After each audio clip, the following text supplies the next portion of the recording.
Nous allons parler maintenant d'adressage. Et tout d'abord, nous allons voir qu'est-ce que l'adressage, à quoi ça sert et quelles sont les quelques techniques à mettre en place pour adresser une ville. Adresser une ville, c'est donner une adresse à chaque rue, chaque lot, chaque parcelle, chaque monument doit être repérable sur un plan, doit avoir une adresse. L'adresse est un système de référence géographique qui permet de se retrouver dans une ville. Un cas tout à fait connu, la tram de New York, avec les rues 1, 2, 3, 4, 5, jusqu'à plus de 125 à Harlem, et puis les avenues qui sont 1, 2, 3, 4, 5, 6 et 7 et qui continuent comme ça. Donc ensuite, on a un système de référence où on est à telle rue et telle avenue, à tel numéro à l'est ou à l'ouest par rapport à l'avenue. Mais ça permet comme ça de dire cette parcelle ici, elle a cette adresse, 4e rue et à l'est de la 4e avenue. C'est pas exactement ce système-là qu'on utilise à New York, mais c'est ce principe-là, ce qui permet comme ça de savoir où on se situe ici dans les rues, où on se situe dans les avenues, et si on est à l'ouest ou si on est à l'est. Alors à quoi ça sert l'adressage? Premièrement, ça permet de recueillir l'information urbaine, d'avoir des documents à jour et simplifiés. Deuxièmement, de programmer les investissements. Troisièmement, d'entretenir ces mêmes investissements, c'est-à-dire des équipements ou des infrastructures. Et quatrièmement, et c'est sans doute le plus important, ça permet de taxer. Ça permet d'améliorer les ressources locales. Alors on va toujours dire améliorer les ressources locales. Il s'agit bien évidemment de taxer. Et pour pouvoir taxer les gens, il faut savoir où ils habitent. Et pour savoir où ils habitent, il faut qu'ils aient une adresse. Donc, je dirais qu'on a une très nette séparation ici, à ce niveau-là, où ceci, c'est bien, mais on arrive sans adressage. Par contre, cette partie-là, elle n'est possible que si les gens ont une adresse ou si on a un cadastre, comme nous le verrons par la suite. Donc, il existe deux types pour capter ces ressources, ces taxes, soit le cadastre, soit l'adressage. Nous allons parler maintenant d'adressage. Ce qu'il faut savoir, c'est que, et dans le cadastre et dans l'adressage, nous avons deux types de documents.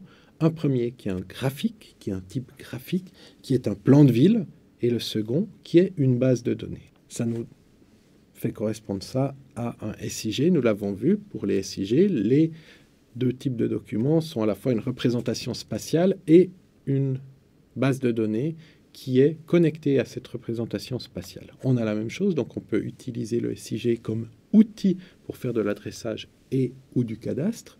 C'est la mise en place à la fois d'une donnée spatiale avec une donnée alphanumérique. L'adressage est une méthode qui permet d'identifier les voiries et les immeubles en leur donnant une adresse.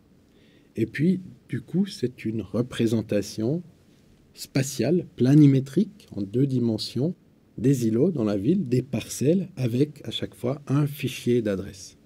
Alors si je fais la différence entre un cadastre et un adressage, à gauche, nous avons le cadastre, à droite l'adressage. La référence cadastrale est la parcelle, parcelle 1, 2, 3, ou parcelle A1, A2, A3. Il y a plusieurs systèmes possibles, mais on va par îlot, et ensuite, à l'intérieur de cet îlot, on donne le numéro d'une parcelle. L'adressage, c'est un système différent où ce qui nous intéresse, c'est les ports d'entrée des parcelles. Donc on ne sait pas ce qui se passe ici.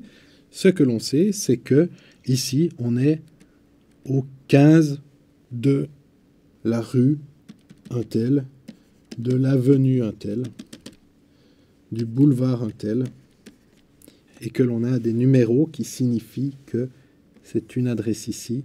On a peut-être le 17, le 19. Nous verrons tout à l'heure les différentes manières d'adresser la ville. Le cadastre, par contre, est un inventaire exhaustif des parcelles. On n'est plus sur l'adresse, peu importe finalement où la parcelle se trouve. Ce qui intéresse, c'est que l'on puisse avoir une idée précise de la parcelle et notamment le nombre de mètres carrés. Alors, lorsque l'on veut taxer au mètre carré, le cadastre est bien meilleur puisqu'on a l'information en direct. Avec l'adressage, on n'a qu'une partie de l'information. Mais le cadastre demande des ressources et demande une technicité beaucoup plus grande que l'adressage. Donc, il faut des ressources humaines et techniques pour avoir l'ensemble d'un cadastre à jour. Le cadastre, le problème, c'est qu'il faut également le mettre souvent à jour, ce qui est relativement moins le cas pour l'adressage. Une fois que vous avez votre adresse existe et on peut ensuite, sans devoir mettre à jour de manière régulière, continuer sur la base de ce carnet d'adresses. La méthodologie pour faire de l'adressage est relativement simple. Je dis relativement parce que ça demande des ressources humaines importantes, mais il faut globalement en 3 phases. L'élaboration du plan d'adressage, donc il faut cartographier, il faut inventer les codes qu'on va utiliser. Ensuite, il y a l'opération d'adressage en tant que telle. Il faut mettre les panneaux, il faut mettre les numérotations aux portes, il faut mettre les différentes adresses de manière claire in situ.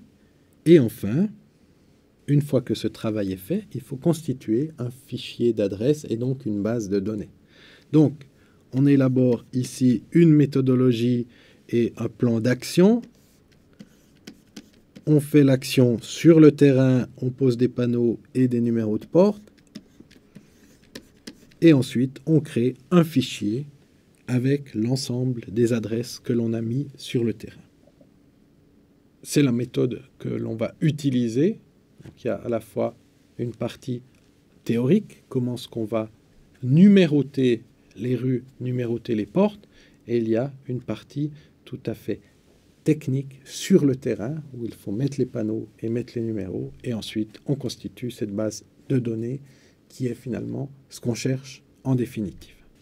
Alors, de manière très rapide, si j'ai ma ville avec les grands axes, des axes secondaires, on va déterminer les secteurs qui peuvent être le secteur 1, 2, 3, c'est égal. On va soit dans le sens des aiguilles d'une montre.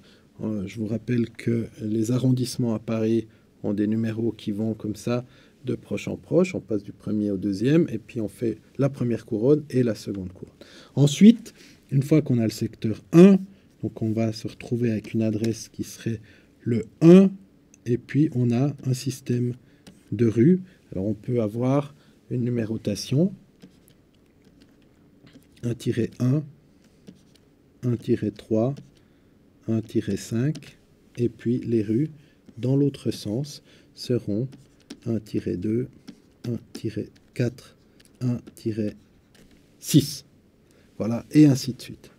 Donc, si j'habite ici, ça signifie, dans cette maison-là, ça signifie que j'habite à la rue 1, secteur 1, pardon, rue 6, et puis ensuite, c'est une distance que l'on va prendre en fonction du début de la rue. Nous allons l'exprimer tout à l'heure, mais admettons que je suis à 45 mètres du début de la rue.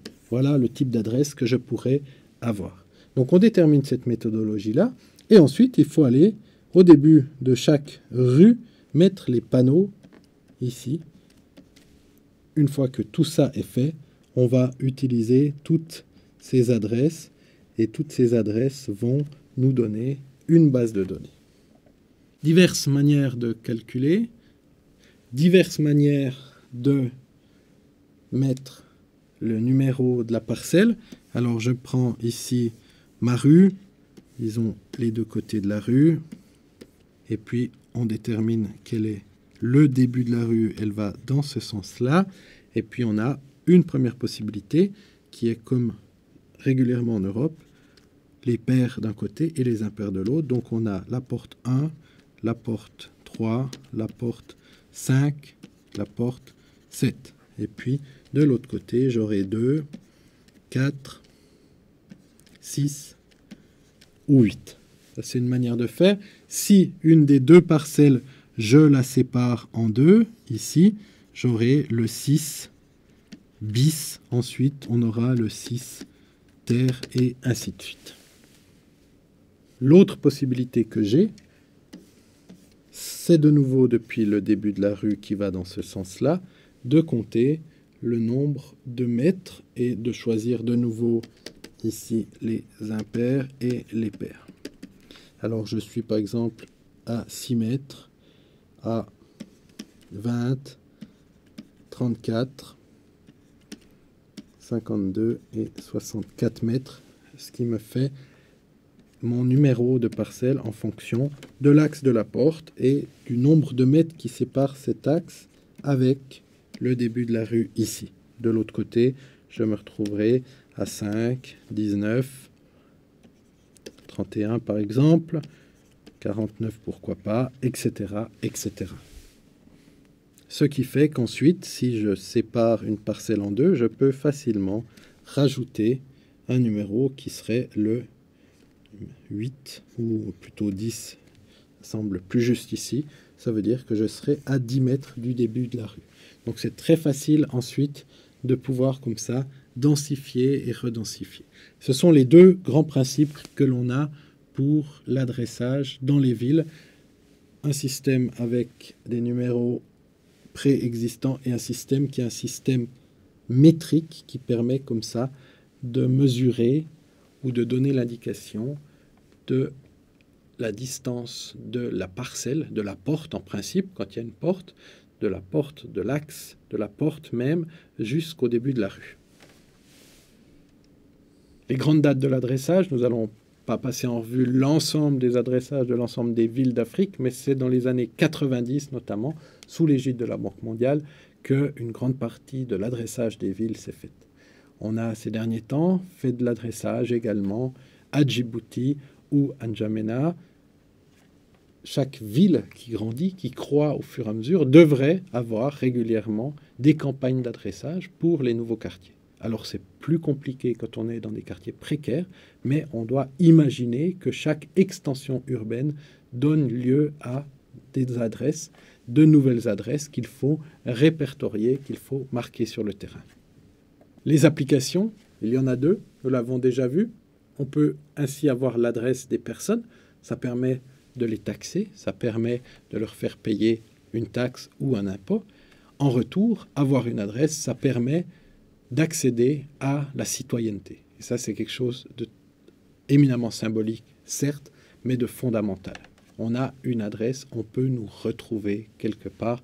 On n'est plus un anonyme dans un quartier précaire, on a une adresse, on est un citoyen de la ville. La preuve, on peut nous écrire un courrier.